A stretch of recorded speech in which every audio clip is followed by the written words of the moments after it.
There is an eminent leader who spoke about Tamil. I do not want to name him, but the moment I read the passages, anyone with a small, faint familiarity with Tamil will know who I'm speaking about. So, when this person speaks about Tamil, and much horribly, there's no objection. On the contrary, they would keep his photo. They will also say he is our Dravidian icon. I want to read that here, sir. He says, and I quote, and this was published in a magazine called Vidudalai on 27th November 1943. What does he say? And I will give you a brief translation afterwards. He says, Tamil padithal pichai kuda kadakadu. That one line is enough, sir, but I will read the passage. What does it mean?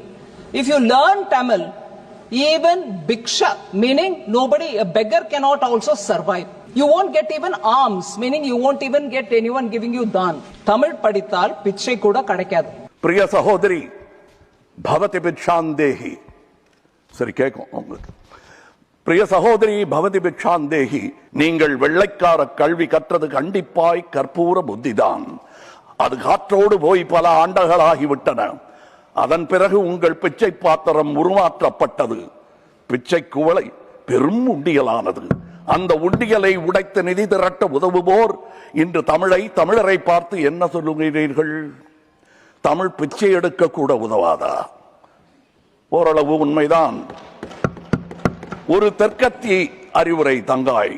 தமக்கென உங்கள் நிதியை திரட்ட ஆங்கிலத்தில் இந்தியில் பிச்சை எடுக்கலாமே. தமிழ் பிச்சை எடுக்க உதவாது, திருடவும் உதவாது. தமிழன் பிச்சை எடுக்க மாட்டான், அதுவும் உங்கள் பிச்சையை ஏற்கவே மாட்டான். தங்கச்சி, ஓட்டையும் நாட்டையும் இந்த கமலஹாசன் விற்கவே மாட்டான். உங்கள் சாபங்களில் எங்களுக்கு நம்பிக்கை இல்லை. உங்களுக்கு இருக்கக்கூடும் என்ற நம்பிக்கையில் நீங்கள் உணர என் திட்டத்தை சாபமாய் போடுகிறேன். கருணையுடன் நீங்களே ஏற்பீர். உங்கள் இஷ்ட தெய்வங்களை வேண்டிக் கொள்ளுங்கள். பகுத்தறிந்த தமிழ்ச்சித்தன் கூற்று இது. வினை உம்மை சுடுக, என்றும் எங்கள் நாடு நீடூழி வாழும். வினை உம்மை சுடுக, ஓட்டப்பம் வீட்டை சுடுக. வந்தீர் வென்றீர் செல்வீர்.